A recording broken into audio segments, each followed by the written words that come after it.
ایک حدیث پیش کی جاتی ہے کہ امام زمانہ علیہ السلام جب تشریف لائیں گے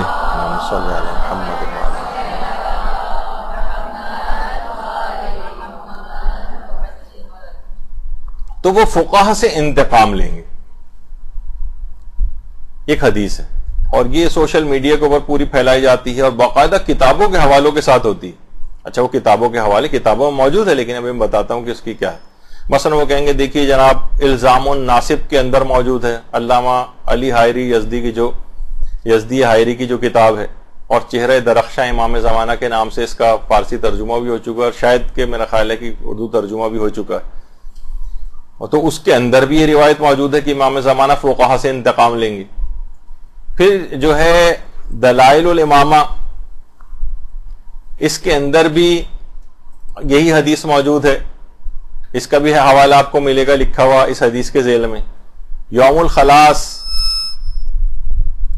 الخلاص جو کہ کامل سلیمان کی کتاب ہے اس کے اندر بھی یہی والی روایت جو ہے وہ لکھی ہوئی آپ کے سامنے پیش کی جائے گی کہ امام زمانہ جب آئیں گے تو فقہا سے انتقام لیں گے. اچھا اب دیکھیے یہ جو حدیث ہے نا اصل میں حضرت امیر المومنین علیہ الصلوۃ والسلام صلی اللہ علیہ محمد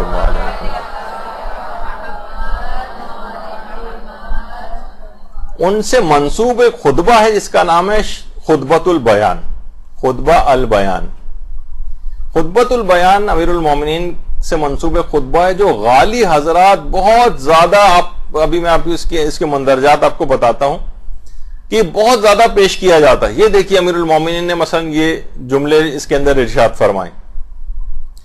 اس خطبے کا یہ ٹکڑا ہے کہ حضرت امیر المومنین سے جو منسوب ہے کہ اذا خرج القائم ينتقم من اہل الفتوى فی الدین لما لا يعلمون. امام زمانہ جب قیام کریں گے تو وہ دین میں فتویٰ دینے والوں سے انتقام لیں گے اور یہ وہ افراد ہوں گے لما لا یعلمون کہ جو کہ علم نہیں رکھتے تھے اور فتویٰ دیتے تھے. اچھا یہ والا جو جملہ ہے یہ اس طور پر بھی پیش کیا جاتا ہے لیکن اصلاً یہ امیر المومنین کے کلمات ہیں یعنی ان سے منسوب کہ جو خطبہ البیان ہے اس کا ایک ٹکڑا ہے. اچھا پھر امام نے آگے بھی فرمایا کہ وائے ہو ان پر اور ان کے ماننے والوں پر کیا دین ناقص ہے جسے یہ لوگ کامل کرتے ہیں یا اس میں کوئی کجی ہے ناانصافی جسے یہ لوگ درست کریں گے. تو یہ خطبہ حضرت امیر المومنین سے منسوب ہے اور اس کے 3 ورژنس ہیں اس خطبے کے. دیکھیے ذرا آپ کو تھوڑا سا سمجھنا پڑے گا. یہ بہت زیادہ آپ کے گھروں کے اندر بھی یہ چیز آہستہ آہستہ آئے گی. بہت سی خواتین ذاکرات بھی اس خطبے کے مندرجات کو پڑھتی ہیں تو آج اس کے متعلق بھی یہ چیز آپ کی حل ہو جائے تو آپ کے لیے آئندہ سہولت ہو جائے گی. 3 ورژنس ہیں اس خطبے کے یعنی 3 نسخے ہیں 3 متون ہیں یا متن پائے جاتے ہیں. اچھا یہ 3 طریقوں سے نقل ہوا ہے. 2 کا تو مصدر پتہ ہی نہیں کہ یہ آیا کہاں سے اور ایک جو ہے وہ اہل سنت کے عالم محمد ابن طلحہ شافعی یعنی سنی ماخذ ہے اس کا جو کہ کسی بھی طور پر استناد کے قابل نہیں. یعنی 3 طرح سے یہ خطبہ نقل ہوا ہے. تینوں کی سند ثابت نہیں. اس خطبے کی سند ہی ثابت نہیں کیونکہ اس میں بعض ایسے عقائد کا بیان بھی ہے کیونکہ عقائد کے اندر آپ کو پتا ہے کہ یعنی صحیح حدیث ہونی چاہیے. شیعہ راوی اس کو بیان کریں وہ عادل بھی ہوں تب ان کی بات عقائد کے اندر مانی جائے گی اور اس کے اندر عقائد کے متعلق یعنی عقائد میں بہت سے بنیادی عقائد کو ڈھا دیا گیا اس خطبے کے اندر. اس کی ایک تو سند ثابت نہیں ہے. دوسرا ہے کہ اس خطبے کے جو راوی ہیں وہ عبداللہ ابن مسعود ایک صحابی ہیں اور یہ خطبہ یعنی جو اس میں ملتا ہے روایات میں کہ خطبہ جو منسوب ہے امیر المومنین سے یہ 40 ہجری میں حضرت امیر کی شہادت سے کچھ دن پہلے ہی دیا گیا تھا. یعنی اس لحاظ سے کہا جا سکتا ہے کہ سب سے آخری خطبہ ہے یہ کہ جو امیر المومنین نے دیا ہے جو جس کی نسبت امیر المومنین سے دی جاتی ہے 40 ہجری. جبکہ عبداللہ ابن مسعود 33 ہجری میں انتقال کر چکے تھے. تو انہوں نے 7 سال بعد انتقال کے بعد آ کر اس خطبے کو کیسے روایت کر لیا؟ سب سے پہلے تو یہاں سے اس کا بات ختم ہو جاتی عبداللہ ابن مسعود. اچھا پھر اس کے یعنی یہ خطبہ جو ہے آیت اللہ سید جعفر مرتضی عاملی جو آیت اللہ شبیری زنجانی کے ساتھ بیٹھے ہوئے آپ کو نظر آ رہے ہیں، انہوں نے اس خطبے کی تحقیق پر ایک پوری کتاب لکھی، خطبۃ البیان فی المیزان. پوری کتاب لکھی اور اس میں ہر طرح سے ثابت کیا ہے کہ یہ خطبہ بالکل ناقابل اعتبار ہے. اور ہمارے جو بہت ہی رجالی علماء کے اندر آیت اللہ بلکہ جو محدث بھی تھے اور کتابوں کے اوپر سب سے زیادہ کتاب شناس جن کو کہا جاتا ہے وہ آغا بزرگ تہرانی. آغا بزرگ تہرانی ان کی کتاب ہے الذریعہ الی تصانیف الشیعہ. اس میں آغا بزرگ تہرانی نے کہا ہے کہ اس خطبے میں اتنی غلط تراکیب استعمال ہوئی ہیں، لغویہ اور صرف و نحو کی اتنی زیادہ غلطیاں ہیں کہ حضرت امیر المومنین جیسے فصیح و بلیغ شخص صاحب نہج البلاغہ کے لیے اس کا صدور محال ہے. یعنی امیر المومنین جیسا فصیح و بلیغ شخص اتنی غلطیاں خطبے کے اندر کرے پاسبل ہی نہیں. اس کے معنی بھی یہ ہوئے کہ یہ اس لحاظ سے ناقابل اعتبار خطبہ. پھر اس کے اگر متن کو بھی اگر ہم پڑھیں اس خطبے کے تو اس میں دیکھیے کیا ہے، اس خطبے میں علم نہ رکھنے کے باوجود فتویٰ دینے والوں کی مذمت ہے. یعنی علم نہیں ہے پھر فتویٰ، لما لا یعلمون، یعنی کن لوگوں سے انتقام لیں گے جن کے پاس علم ہی نہیں ہوتا. کوئی بھی جاہل شخص وہ فتویٰ دینے لگے اگر اس سے امام انتقام لیں گے. بالفرض اگر ہم اس خطبے کو صحیح مان بھی لیں تو یہ جاہل افراد کے جو علم نہیں رکھتے ہیں وہ اگر فتویٰ بازی کا کوئی کام کریں گے تو امیر المومنین ان سے آ کر انتقام لیں گے. تو لیکن جو دین میں فقیہ ہیں، پڑھے لکھے افراد ہیں، ان سب بلکہ دنیا میں سب سے زیادہ جو جن کی ہم عالم سمجھ کے تحقیق کرتے ہیں ان کا علم تو دنیا میں سب سے زیادہ ہوتا ہے، تو ان کی مذمت خود بخود اس لائن میں لما لا یعلمون، جو علم نہیں رکھتے تھے اس کے باوجود فتویٰ دیتے تھے، ان کی مذمت اس کے اندر کی گئی. تو اس میں بھی دیکھیے اس طرح سے کہ یہ تو جاہلوں کا یعنی ان افراد کا ہے جو طریقہ اہل بیت سے ہٹ کر ہیں، جو ائمہ معصومین کی حدیثوں کو لیتے ہی نہیں. آپ دیکھیں نا کتنے مسلمان غیر شیعہ مسلمان فقیہ ایسے ہیں کہ جو ائمہ اہل بیت سے روایات کو یکسر لیتے ہی نہیں اپنے فقہی مسائل کے استنباط کے لیے. تو یقیناً اس طرح کے بہت سے خطبے اگر کسی جگہوں پہ الگ الگ ائمہ نے جو جہاں ہم آگے چل کے جب ہماری گفتگو آئیں گی تو اس میں آئے گا کہ جہاں پر ان افراد کی اور ان علماء کی مذمت کی ہے اس سے زیادہ تر وہ غیر شیعہ فقیہ حضرات جو ہیں وہ مخاطب ہیں امام کے، جو کہ ائمہ کی احادیث سے ہٹ کر اپنے ذاتی جو نظریات ہیں اور قیاسات ہیں اس کے اوپر فتویٰ دیتے ہیں. ان کی مذمت کی گئی. اچھا کچھ علماء ایسے ہیں کہ جو بہرحال جو خطبۃ البیان کو کہتے ہیں بالفرض اگر اس کی سند صحیح ثابت بھی ہو جائے تو اس کے اندر جو باتیں کہی گئی ہیں نا اس کی ہم کچھ تعویل کریں گے. وہ تعویل کرنے والے علماء بھی الگ ہیں، لیکن اکثریت جو ہے جو بڑے بڑے فقہا کی یعنی خطبۃ البیان کے متعلق جو علماء کے فتاوے ہیں اس کے اوپر پوری کتابیں لکھی گئی. اور اگر آپ اس لحاظ سے دیکھیں کہ آیت اللہ سیستانی سے بھی خطبۃ البیان کے متعلق پوچھا گیا کہ اس کے متعلق آپ کی کیا رائے ہے، تو آیت اللہ سیستانی نے بھی اس سلسلے میں یہ بات بیان فرمائی کہ فالظاہر انہ لا اساس لہا، ظاہر یہ ہے کہ خطبہ البیان کی کوئی اساس اور بنیاد ہی نہیں. باقاعدہ آیت اللہ سیستانی نے اپنے فتویٰ کے اندر بھی یہ چیز بیان کی. آیت اللہ شیخ جواد تبریزی ان سے پوچھا گیا کہ آپ کا اس متعلق کیا رائے ہے، تو انہوں نے بھی یہی والی بات کہی کہ ہمارے نزدیک اس خطبے کی سند امیر المومنین سے یعنی ثابت نہیں ہے، یہ خطبہ ان کے نزدیک ثابت نہیں. آیت اللہ حافظ بشیر نجفی سے جب پوچھا گیا انہوں نے بھی یہی بات کہی کہ خطبہ ہمارے نزدیک ثابت نہیں کہ امیر المومنین نے ارشاد فرمایا.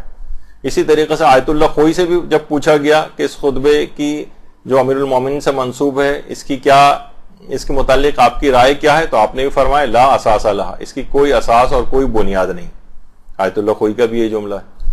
آیت اللہ فاضل لنکرانی سے پوچھا گیا تو انہوں نے بھی یہی بات کہی کہ ہم نے کسی بھی معتبر کتب شیعہ کے اندر اس خطبے کو نہیں دیکھا ہے، اور اس کے مضامین بھی جو دین کے جو علوم ہیں اور جو باتیں اور حقائق ہیں ان سے بالکل مماثلت نہیں رکھتے ہیں، اور بہت سے کلمات تو ایسے ہیں جس میں توحیدی کو باطل جو ہے وہ کر دیا گیا ہے، اور یہ بہت امیر المومنین جیسے کمال عرفان اور معرفت رکھنے والے، جو پروردگار کی معرفت رکھنے والے سے بہت بعید ہے۔ بھی میں چند مثالیں دوں گا کہ اس کے اندر کیا ہے جو عام طور پر پیش کی جاتی ہے، تو اور کسی کو دیکھنا ہو تو فرماتے ہیں کہ توحید جو نہج البلاغہ کے اندر امیر المومنین نے بیان کی، اس سے تو بالکل ہی، یعنی اس میں اس خطبے میں تو ایک لحاظ سے توحید پر ہی ہاتھ صاف کر دیا گیا۔ اچھا ایسا کیوں ہوا اس خطبے کے اندر؟ پھر اس کے بعد آیت اللہ سعید الحکیم سے بھی یہ بات پوچھی گئی، انہوں نے بھی کہا کہ کسی معتبر طریقے سے خطبہ ثابت نہیں ہے کہ یہ امیر المومنین نے ارشاد فرمایا۔ علامہ مجلسی بھی کہتے تھے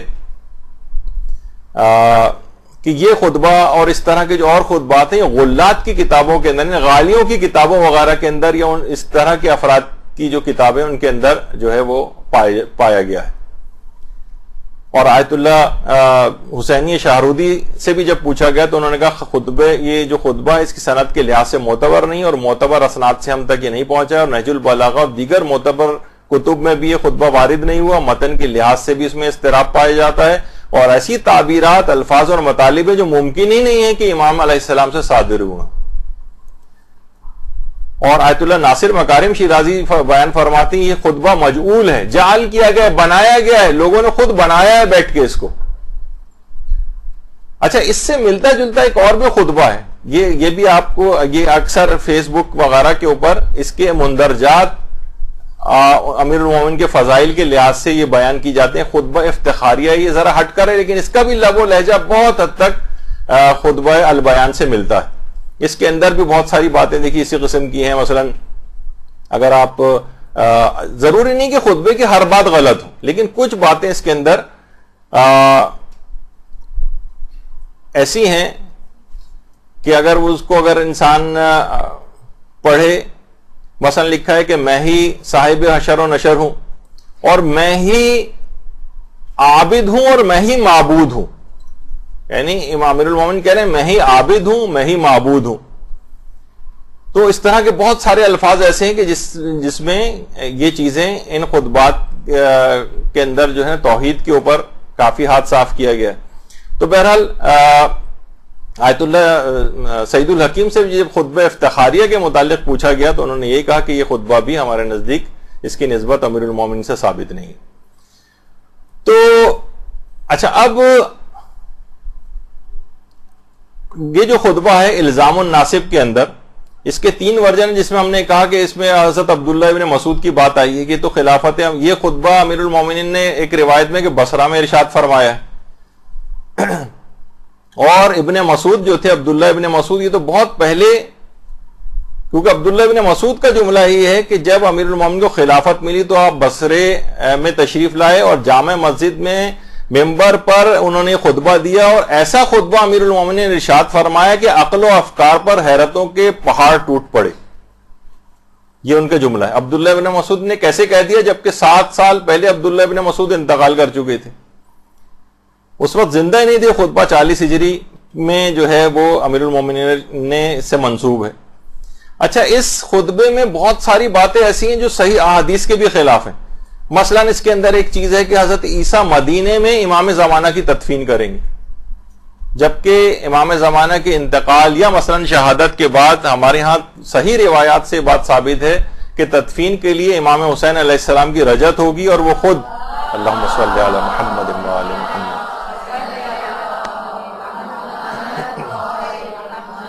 اور وہ خود آ کر ان کی تدفین کریں گے۔ ان کا غسل، کفن، دفن، حنوط وغیرہ سب امام حسین علیہ السلام آ کر کریں گے۔ تو اس لحاظ سے بھی یہ اس کے اندر جو مندرجات ہیں کہ حضرت عیسیٰ مدینے میں امام زمانہ کی تدفین کریں گے، تو یہ ان تمام روایت سے ٹکرانے والی بات ہے کہ جو کہ اس سے بھی پتہ چلتا ہے کہ یہ بات ایسے ہی اس کے اندر داخل کی گئی۔ پھر ایک جگہ پہ خود امیر المومنین نے خطبے میں کہا کہ میں ہی انجیل ہوں، یعنی یہ بھی نہ سمجھ میں آنے والی بات ہے۔ اور کچھ شخصیات ایسی ہیں جو الزام الناصب کے اندر باقاعدہ اس خطبے کے اندر ان شخصیات کا تذکرہ ہے، مثلا حضرت سلمان فارسی کا تذکرہ، جملہ ہے اس خطبے کا کہ پھر امیر المومنین سلمان فارسی کی طرف متوجہ ہوئے۔ اچھا اب خود سلمان فارسی کی وفات 34 ہجری میں ہو چکی، اور خود یعنی 6 سال پہلے اس خطبے سے. تو یہ کیسے ممکن ہے کہ 40 ہجری میں امیر المومنین نے خطبہ دیا, اس وقت سلمان فارسی بھی موجود تھے؟ اس کا مطلب ہے یہ بھی ایک جھوٹی بات اس کے اندر آ گئی. پھر اسی طریقے سے حضرت مقداد کے متعلق ہے کہ حضرت مقداد نے کھڑے ہو کر کہا کہ مولا میں قسم کھاتا ہوں. تو ان کی وفات بھی 33 ہجری میں حضرت مقداد کی تمام مورخین متفق ہیں کہ مقداد 33 ہجری میں دنیا سے جا چکے تھے. تو یہ انہوں نے آ کر, اچھا قسم بھی کیا کھائی انہوں نے؟ مقداد نے کہا کہ امیر المومنین میں آپ کے سامنے ہیکل آسم کی قسم کھاتا ہوں. ہیکل سلیمانی, ہیکل سلیمانی یہودیوں کے ایک مقدس, یہودیوں کے مقدسات میں ہے. یعنی کیسے ممکن ہے کہ یہودیوں کے مقدسات والی چیز وہ مقداد جو ہیں وہ امیر المومنین کے سامنے یہودیوں کے مقدسات کی قسم کھائیں اور امیر المومنین خاموش رہیں؟ دیکھیے آپ نے ایک چیز سنی ہوگی, اب معلوم نہیں سنی ہے یا نہیں, تابوت سکینہ. اچھا تابوت سکینہ ایک سمجھے ایک لحاظ سے ایک باکس تھا, یعنی جو ایک عمومی تاریخ ہے اس کی کہ حضرت آدم کو وہ دیا گیا تھا, حضرت آدم سے چلتا ہوا وہ حضرت داؤد تک آیا تھا. حضرت داؤد کے پاس جب آیا تھا تو اس کے اندر عصائے موسیٰ وہ موجود تھا, اسی کے اندر توریت موجود تھی, اور کوہ سینا پر حضرت موسیٰ کو جو تختیاں دی گئی تھیں وہ بھی اس تابوت سکینہ کے اندر موجود تھیں, اور وہ برتن بھی موجود تھا جس سے من و سلوہ اترا کرتا تھا اس تابوت کے اندر. اچھا اس تابوت سکینہ کو یہودی قبلے کے طور پر بھی استعمال کرتے تھے, قبلے کے طور پر. اچھا اس تابوت سکینہ کی حفاظت کے لیے اس پر حضرت داؤد نے ایک مضبوط عمارت جو ہے وہ تعمیر کروائی, اور یہ عمارت اس کے بعد حضرت سلیمان کے دور میں مکمل ہوئی. اس عمارت کا نام ہیکل سلیمانی یا ہیکل سلیمان مشہور ہے. اچھا پھر تاریخ میں ہے کہ جو اس تابوت کے اوپر جو عمارت بنائی گئی تھی وہ ہیکل سلیمانی تھی. پھر اہل بابل نے جب حملہ کیا تھا, اہل بابل کی ایک تہذیب, چھوڑو بابل کا گھر والا وہ دماغ میں آ رہا ہوگا آپ کے, لیکن یہ وہ والا نہیں ہے. بابل کی جو ہے ایک تہذیب تھی اس زمانے میں. اہل بابل نے جب حملہ کیا تھا یہاں پر تو اس تابوت سکینہ کو یا اس کو اپنے ساتھ لے گئے تھے, یہ آسمان پر اٹھا لیا گیا تھا. اچھا یہودی ابھی بھی یہ دعویٰ کرتے ہیں کہ مسجد اقصی جس جگہ پر ہے وہیں پر ہی ان کی عبادت گاہ تھی یا معبد تھا, اور وہ چاہتے ہیں کہ اس مسجد کو ڈھا کر, مسجد اقصی کو ڈھا کر یہاں پر ہیکل سلیمان کو دوبارہ تعمیر کیا جائے. اسرائیلیوں کا جو مین اس وقت وہ ہے نا, جس کے لیے وہ اتنے مظالم کر رہے ہیں, یعنی وہ ان کا پوائنٹ آف ویو ہے, میں اس لحاظ سے بات بتا رہا ہوں, وہ غلط ہے ان کی یہ باتیں, لیکن وہ چاہتے ہیں کہ اسی جگہ, وہ کہتے ہیں کہ اسی جگہ پر ہمارا معبد تھا, ابتدائی طور پر مسجد اقصی اس کے بعد میں بنائی گئی, تو اس لحاظ سے ہمارا ہی اس کے اوپر حق ہے, اور ہم اس جگہ پر ہیکل سلیمان کو جو ہے وہ دوبارہ تعمیر کریں گے. تو ہیکل سلیمان یہودیوں کے مقدسات تھے. یعنی یہ کیسے ممکن ہے کہ مقداد جو امیر المومنین کے سامنے ہیکل سلیمان کی قسم کھائیں اور امیر المومنین خاموش رہیں؟ اچھا ایک تو یہ بات ہو گئی اس پہ, یعنی یہ ممکن ہی نہیں ہے. ابھی میں آگے چل کے اس میں ذکر کروں گا کہ آگے چل کے ذکر کرتے ہیں, اس کو چھوڑی. تو اس خطبے میں آگے کیا فرمایا کہ امام زمانہ آ کر قیاس کو مضبوط کریں گے, جبکہ بالکل غلط ہے. امام زمانہ آئیں گے تو کسی قیاس کی کوئی ضرورت ہی نہیں ہوگی, بلکہ امام زمانہ قیاسات کو سب کو ڈھا دیں گے, اور ایک یقینی اور ایک بات کو جو ہے وہ لوگوں کے سامنے پیش کریں گے. خود ایک بہت عجیب و غریب بات ہے کہ امام زمانہ قیاس کو آ کر مضبوط کریں, جس کی خود اتنی زیادہ مذمت کی گئی. پھر اس خطبے کے اندر بے تحاشا غلو پایا جاتا ہے. مثلا اس کے اندر یہ خطبے میں کہ میں مسبب الاسباب ہوں, جو پروردگار عالم کی ذات ہے اس کے متعلق امیر المومنین نے اپنی طرف نسبت دیں, ممکن نہیں ہے. پھر آگے فرمایا کہ میں ہی اول و آخر و ظاہر و باطن ہوں, اور پھر آگے اس سے یہ فرمایا میں ہی شاخوں پر پتوں کو اگاتا ہوں. پھر آگے فرمایا کہ میں ہی موسیٰ کا عصا ہوں. یعنی نہ سمجھ میں آنے والی بہت سی باتیں ہیں. اور یہ بھی کہا کہ میں ہی آدم اول ہوں، میں ہی نوح اول ہوں، میں ہی بادلوں کو پیدا کرنے والا ہوں، اور پھر فرمایا کہ میں ہی زمین کو بچھانے والا ہوں، میں ہی آسمانوں کو بلند کرنے والا ہوں، میں ہی مومنین کو قبور سے نکالنے والا ہوں. یہ امیر المومنین کے جملے آپ دیکھ رہی ہیں، میں نے ہی سورج کو روشن کیا ہے، میں نے ہی ستاروں کو پیدا کیا ہے، میں ہی قیامت برپا کروں گا، اور میں ہی ارحام میں صورتیں بناتا ہوں، یعنی ماؤں کے پیٹ میں بچوں کی صورتیں وہ بھی میں بناتا ہوں. تو میں ہی غفور و رحیم ہوں، میں ہی عصائے موسیٰ ہوں، میں نے ہی انبیاء اور مرسلین کو مبعوث کیا ہے. یا بے تحاشا اس کے اوپر دیکھیں گے سوشل میڈیا کے اوپر خطبہ البیان کے بہت سارے مندرجات اور خطبہ افتخاریہ کے، وہ آپ کے سامنے ابھی جن کے متعلق آپ نے تمام علماء کے بیانات سنے کہ بالکل بے اساس خطبہ ہے، اور اس کے اندر جتنی باتیں اس طرح کی ہیں، اور بہت سی اس طرح کی بھی چیزیں ہیں کہ میں ہی یہ بھی دیکھیں سوشل میڈیا کی ایک پوسٹ ہے، میں ہی سجدوں کا در ہوں، یعنی میری در پہ ہی جو لوگ آ کر سجدہ کریں. اور بہت سے جملے ایسے ہیں کہ عربی کے ساتھ ساتھ فارسی بھی مکس ہو گئی ہے، کیا نا کیوان الامکان، میں ہی عالم ممکنات کا ذہول ہوں، یعنی اس میں فارسی بھی آ گئی ہے. اسی طریقے سے مثلا علماء فرماتے ہیں اس خطبے میں 20 عربی قواعد کی غلطیاں، 20. اچھا، اس میں 3 خطبے ہیں، پہلا خطبہ البیان، دوسرا خطبہ البیان، تیسرا خطبہ البیان. ایک ہی خطبہ ہے لیکن 3 الگ الگ طریقوں سے. یقیناً خطبہ ایک ہی دیا گیا ہے لیکن تینوں خطبوں کے الفاظ ایک دوسرے سے کافی حد تک الگ الگ بھی ہیں. اس کا مطلب ہے کہ کوئی سا ایک خطبہ صحیح ہے تو 2 خطبے غلط ہیں، تو تینوں میں کون سا والا صحیح ہے یہ آپ پھر بیان، تو اس کا مطلب ہے تینوں ہی اس لحاظ سے مشکوک بھی ہو جاتے ہیں متن کے اعتبار سے بھی. اچھا، پھر یہ خطبہ دیا کیا کہاں گیا؟ کہیں یہ کہ خطبہ بصرہ میں دیا گیا، کہیں پر ہے کہ کوفے کے منبر پہ آپ نے ارشاد فرمایا، یعنی یہ اس کے اندر بھی اتنی زیادہ شکوک و شبہات ہیں. تو اب علماء یہ فرماتے ہیں کہ یہ لگتا یہ کہ خطبہ بالفرض اگر دیا بھی گیا تھا نا تو یہ غالیوں کے حد پہ چڑھ گیا، اور غالیوں نے اس کے اندر غالیانہ عقائد داخل کر دی. یہ پہلے بہت ہوتا تھا کہ لوگ امیر المومنین کے نام، آج بھی آپ نے دیکھا کہ سب سے زیادہ خود ہمارے برادران اہل سنت بھی کہتے ہیں، باقاعدہ ٹی وی کے اوپر انہوں نے آ کے کہا کہ ہر کوئی بھی بات بہت آسانی کے ساتھ حضرت علی علیہ السلام سے منسوب کر دی جاتی.